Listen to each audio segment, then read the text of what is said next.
जी, प्रभात जी, अन्य मित्रों, सबसे पहले तो प्रभात रंजन और जानकी पुल परिवार का आभार कि जोशी जी की स्मृति को समर्पित इस कार्यक्रम में शामिल होने का मुझे अवसर दिया। मैं जोशी जी का प्रशंसक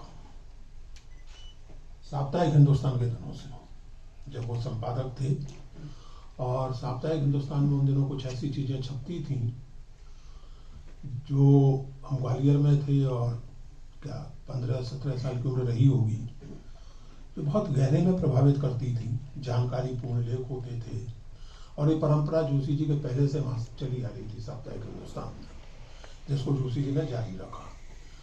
प्रसंगवश वासुदेव शरण अग्रवाल की अत्यंत महत्वपूर्ण पुस्तक भारत सावित्री साप्ताहिक हिंदुस्तान में सीरियलाइज। आज की पीढ़ी के लिए विश्वास करना मुश्किल होगा कि इतनी महत्वपूर्ण गंभीर एकेडमिक किताब एक साप्ताहिक पत्रिका ने सीरियलाइज की थी अपने अंकों में। खैर, तो लेकिन जोशी जी से किसी तरह के व्यक्तिगत परिचय का सौभाग्य मुझे नहीं मिला। मुझे उनके घर जाने का एक ही अवसर मिला जब वाणी प्रकाशन से प्रकाशित ज्ञाप को साहित्य अकादमी पुरस्कार मिला। तो जो घर में छोटी सी पार्टी हुई उसमें मैं भी आमंत्रित था और मेरे आमंत्रित होने का कारण केवल एक था और वो ये कि मैंने उसका ब्लर्ब लिखा था। और ब्लर्ब लिखने की भी बड़ी एक मजेदार घटनाक्रम है। मेरे मित्र हैं रविंद्र त्रिपाठी, जिनकी राय का फिल्मों के बारे में, किताबों के बारे में मैं बहुत सम्मान करता हूँ। तो एक दिन, और ये बहुवचन में जब छपा था कि आप, मेरे ख्याल से आज इसको 26 साल हो गए, 1999 या कब, एक दिन रविंद्र का फोन आया दोपहर में। तो बातों में उन्होंने कहा कि वो बहुवचन के नए अंक में आपने क्या पढ़ा क्या? मैंने कहा नहीं, अभी तो नहीं पढ़ा। तो रविंद्र ने मुझे धिक्कारा, क्या कमाल करते हैं आप, अभी तक आपने नहीं पढ़ा, पढ़िए। रविंद्र ने जब इतना जोर देकर कहा तो मैं सब काम छोड़ छाड़ के क्या पढ़ने बैठ गया। और ऐसा कई किताबों के साथ होता है, ये नहीं कहूँगा कि ऐसी 2-4 किताबें ही हैं, लेकिन क्या में एक सिटिंग में पढ़ गया। मेरा ख्याल है 1:30-2 बजे में पढ़ने बैठा और शाम के 6-6:30 बजे तक मैं उपन्यास को पढ़ चुका था। अब वो मोबाइल का जमाना था नहीं, लैंडलाइन थे और लैंडलाइन नंबर जोशी जी का संयोग से मेरे पास था, लेकिन मेरी हिम्मत नहीं हो रही थी फोन करने की, क्योंकि उसके पहले 2 मुलाकातें हुई थी बहुत संक्षिप्त, और मुझे नहीं मालूम था कि उनका स्वभाव कैसा है। मुझे डर था कि बात भी करेंगे या नहीं। मैंने कहा कोई भी फोन उठाएगा घर में तो मुझे जो कहना है मैं उनको कह दूंगा और वो जोशी जी तक कन्वे हो जाएगा, इतनी चाहिए। जोशी ने स्वयं फोन उठाया। मैंने कहा अद्भुत उपन्यास है, आधी प्रशंसा करनी आरंभ की। जोशी जी ने कोई 1-1.5 मिनट सुना, बोले घिस रहे हो मुझे, एकदम हड़बड़ा गया। कोई मेरा परिचय नहीं था जोशी जी से जो इस तरह का कमेंट वो करते। मैंने कहा क्या बात आप कर रहे हैं, मैं आपको क्या घिसूंगा? मैं तो घिसने का तो ऐसा है कि कोई भी किसी को भी घिस सकता है। मैं एकदम जिसे कहते हैं कि सूझ। अच्छा, मुझे उसका पहले अनुमान था कि जोशी जी ऐसा कुछ कह सकते हैं, वो घटना भी बताऊंगा। मैंने कहा नहीं भगवान, मैं घिस नहीं हूँ, मुझे उपन्यास सचमुच बहुत अच्छा लगा है। बोले ब्लर्ब लिखो फिर। मैंने कहा मतलब? बोले वाणी से आ रहा है ब्लर्ब लिख के, कल परसों में भेज दो उनको। तो मैंने शायद उसी रात को बैठ के ब्लर्ब लिखा और महेश्वरी को भेज दिया, वो ब्लर्ब छपा। इसके पहले एक और मुलाकात हुई थी जिससे मुझे अनुमान था कि ऐसी बात भी हो सकती है। हम दोनों एक गोष्ठी में थे, कॉन्स्टिट्यूशन क्लब में या कहाँ, और अरविंद नारायण दास उसकी अध्यक्षता कर रहे थे और मैं वक्ताओं में से एक था। जोशी जी अगले सत्र में बोलने वाले थे, वो सत्र में ऑडियंस में थे। तो एक सज्जन आए और वो ठेठ दक्षिणपंथी समझ से इतिहास दुनिया भर का इतिहास उन्होंने वहां फैला के रख दिया। और फिर वो सेंस ऑफ हिस्ट्री हिंदी में बोलते बोलते अंग्रेजी में प्रविष्ट हुए और अंत में 3-4 वाक्य उन्होंने सेंस ऑफ हिस्ट्री पर बोले।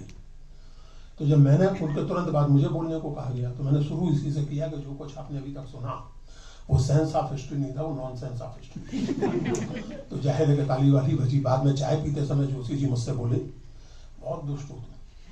मैंने कहा आपसे कम हूँ, सीख रहा हूँ। बोले बहुत जल्दी सीखोगे। तो इसलिए मुझे अनुमान था कि इस तरह की भी बात फोन पर हो सकती है जो ज्ञाप के प्रसंग में हुई। इसके अलावा कोई मेरी ऐसी मुलाकात उनसे नहीं है जो, लेकिन आज मृदुला जी ने जो संस्मरण सुनाया वो सुन के लगता है कुछ लोगों से ना मिल पाने का अफसोस हमें इसलिए होता है कि हम उनके लेखन के, उनकी कला के, उनकी किसी उपलब्धि के बहुत प्रशंसक होते हैं। लेकिन जो आज मृदुला जी कह रही थी वो सुन के लगा कि जोशी जी अगर कुछ ना होते, हम जैसे ही साधारण व्यक्ति होते, तब भी उनसे न मिलने का अफसोस बना रहता।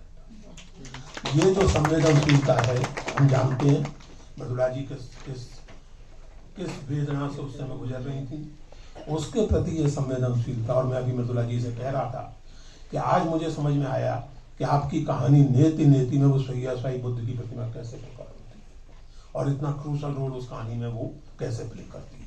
खैर, दो बहुत ही महत्वपूर्ण व्याख्यान हमने सुने, विचारोत्तेजक, भावप्रवण, और जितना मैं बोल गया उतना भी ज्यादा है, इसलिए मुझे कुछ नहीं कहना है, केवल एक बात मैं जोशी जी के लेखन के बारे में कहना चाहता हूँ, और वो ये कि मेरे लिए जोशी जी का लेखन इसलिए महत्वपूर्ण है और चुनौतीपूर्ण भी है कि उपन्यास लेखन हो या किसी भी तरह का लेखन, खासकर उपन्यास, क्योंकि आप पठनीय सामर्थ्य और उसकी कितनी भी बात करें, उपन्यास बाय डेफिनेशन ऑडियंस को अट्रैक्ट करता है। उपन्यास एक फिलोसोफर की तरह ये नहीं कह सकता कि आपको पढ़ना है तो पढ़िए वरना मत पढ़िए। ये बात हीगल कह सकते हैं, ये बात मार्शल प्रूस्ट जैसा जटिल माने जाने वाला उपन्यास लेखक भी नहीं कह सकता कि सब कुछ पाठक पर निर्भर है, ऐसा नहीं। उपन्यास में एक सायास प्रयत्न है लोगों तक पहुंचने का, और ऐसे लोगों तक पहुंचने का जिनकी कोई मिनिमम क्वालिफिकेशन निर्धारित नहीं है। फिलोसफर कह सकता है कि भैया अगर आपको फिलोसफी की बुनियादी चीजें नहीं मालूम है तो मत पढ़िए, क्या जरूरत है आपको क्रिटिक ऑफ प्योर रीजन पढ़ दो। इकोनॉमिस्ट कह सकता है कि अगर आप इतना भी नहीं जानते क्या जरूरत है आपका कैपिटल पढ़ें या वेल्थ ऑफ नेशंस पढ़ें। रचनात्मक लेखक ये नहीं कह सकता, चाहे वो कामायनी का लेखक हो, चाहे वो चंद्रकांता संतति का लेखक हो, और चाहे वो बाणभट्ट की आत्मकथा का लेखक हो। इस बात को ध्यान में रखते हुए मैं कहना चाहता हूं कि जोशी जी के उपन्यास लेखन या कथा लेखन में एक अद्भुत चीज है जो बड़ी मुश्किल है, पांडित्य, प्रयोग और पठनीयता को एक साथ साधना। जोशी जी के पांडित्य की चर्चा बारंबार होती है, लेजेंडरी पांडित्य था उनमें। आज अदिति ने बताया कि ज्योतिष भी बहुत अच्छा जानते थे। उस पांडित्य के साथ आप लिखें, और तब भी अगर आप कुछ नहीं जानते उन विषयों में, तब भी उपन्यास को पढ़ने में कोई बाधा ना है। इसका क्लासिक एग्जाम्पल है कुरुकुरुस्वा। उस उपन्यास में सचमुच यह हालत है कि हर पृष्ठ पर किसी फिल्म का, किसी किताब का, किसी इसका चित्र का जिक्र है। और उपन्यास में जैसे वो एक जोशी जी की जो खास शैली थी, आत्मविडंबनात्मक टिप्पणी है कि जिंदगी ससुरी किताब हुई जा रही है, किताब जिंदगी हुई जा रही है। तो एक ठो वॉर एंड पीस और एक ठो वेस्टलैंड, और उसमें जो दुनिया भर की चीजें हैं। मैंने जब 1980 में उपन्यास पहली बार पढ़ा तो थोड़ा बहुत मैं जानता था, लेकिन चाहे कि बहुत ज्यादा नहीं जानता था। मुझे और मेरे तमाम हमर दोस्तों को उस उपन्यास को पढ़ने में कोई दिक्कत नहीं। जब 10-12 साल बाद मैंने उसे दोबारा पढ़ा, जब सन 1990-91 में एक प्रोजेक्ट के चलते जो पूरा नहीं हुआ, मैं तंत्र का थोड़ी गहराई से अध्ययन कर रहा था। जब मैंने उस उपन्यास को ललिता सहस्त्रनाम, हे वज्र तंत्र पढ़ने के बाद पढ़ा, वो उपन्यास, उस उपन्यास में जो वो संदर्भ हैं और जो पहुंचेली या तारा झवेरी के माध्यम से या उसके बहाने चीजें आप तक पहुंचाई जाती हैं, वो दुर्गा सप्तशती तक सीमित नहीं है। ललिता सहस्त्रनाम और हे वज्र तंत्र पढ़ने के बाद आज मैं जानता हूं, लेकिन फर्क इतना पड़ा कि उसमें कुछ चीजें मुझे ज्यादा गहराई से समझ आने लगी। ऐसा नहीं है कि अगर आप ये सब नहीं जानते तो आप उपन्यास को पढ़ नहीं सकते।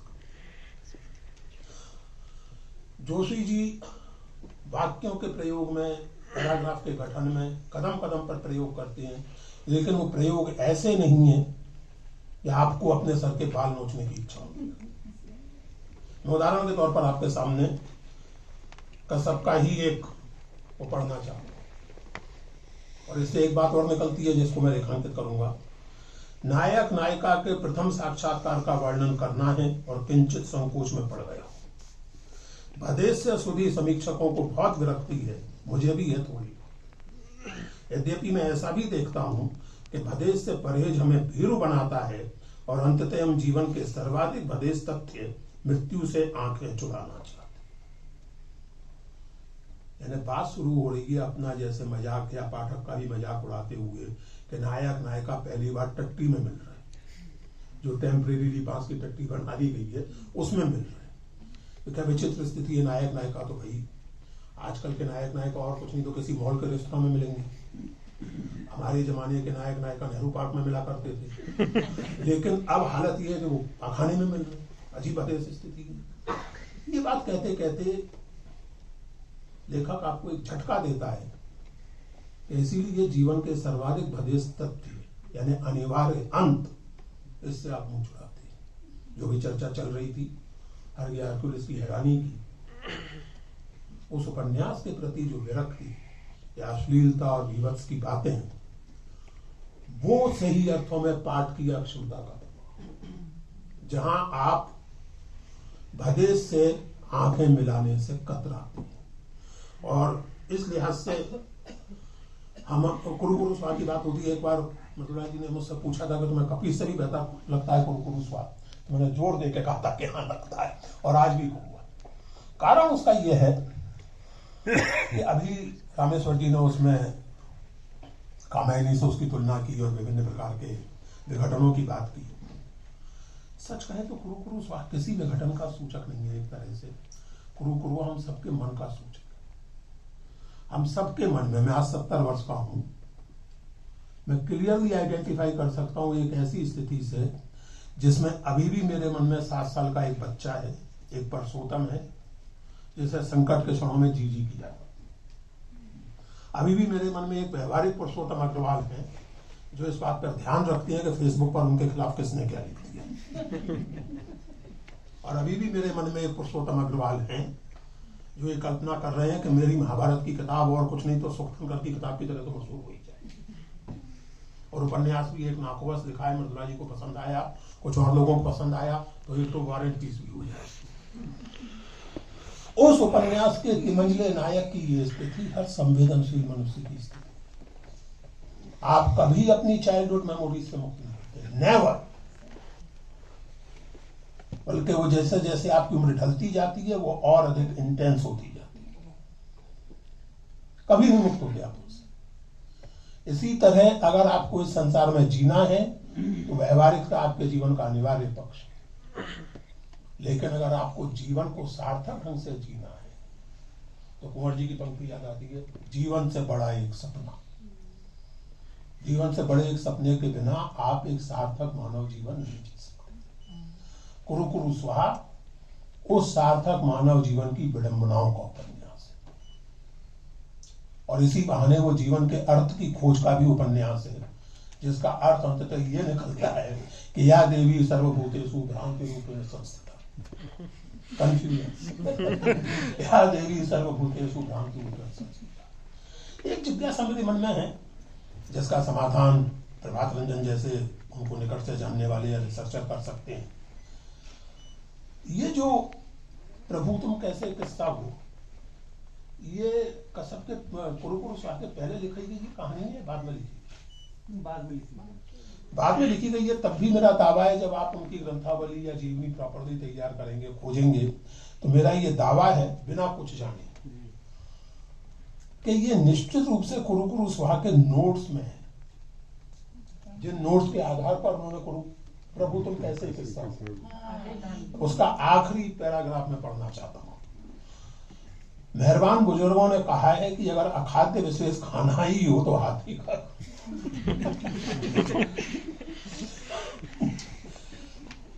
आधुनिक साहित्य में इसका रूपांतर अपन लोगों ने कुछ इस तरह किया है कि अखाद्य विशेष खाना ही हो तो अलबेर का मुंह का खाओ। और वह या परवरदिगार, और यह परवरदिगार था कि मुझे ओ हेनरी और एच मंडो जैसे तुच्छ किस्सा गोओं का खाने को मजबूर किया था।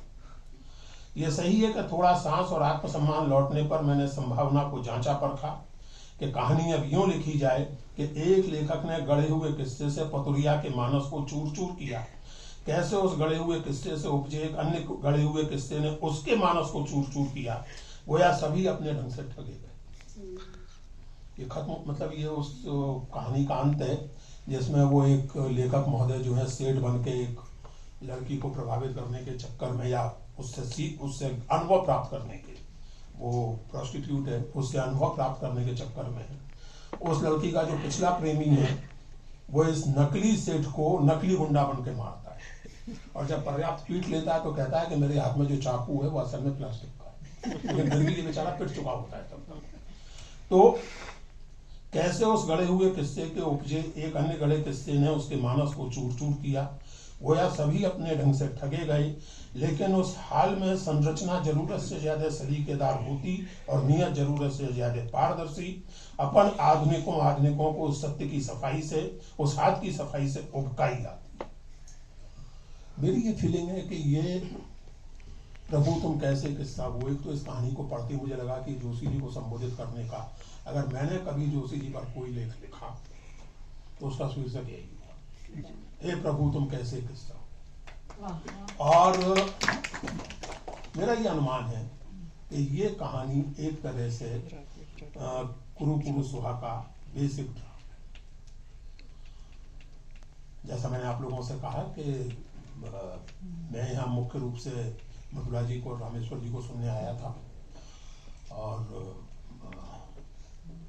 वैसे भी मैं उन अध्यक्षों में से नहीं हूँ जो बल तो अध्यक्ष बनते ही नहीं हूँ, कम और अध्यक्ष बनाया जाने लगा, इससे मुझे चिंता होने लगी, क्योंकि ये मेरी उम्र के प्रति ये गलत संकेत है। तो एनीवे, तो हम लोगों ने दो बहुत महत्वपूर्ण विचारपूर्ण वक्तव्य सुने हैं, बहुत भावप्रवण वक्तव्य सुने हैं, और एक बहुत अच्छी घोषणा सुनी है कि प्रभात जी के संपादन में ग्रंथावली आ जाएगी अगले साल तक। और ये फिर से एक बार आप सब लोगों का आभार, प्रभात रंजन का आभार। और अगर प्रभात जी को और कुछ ना करना हो तो मैं अपनी ओर से बतौर अध्यक्ष के कार्यक्रम की समाप्ति की घोषणा करता हूँ। धन्यवाद।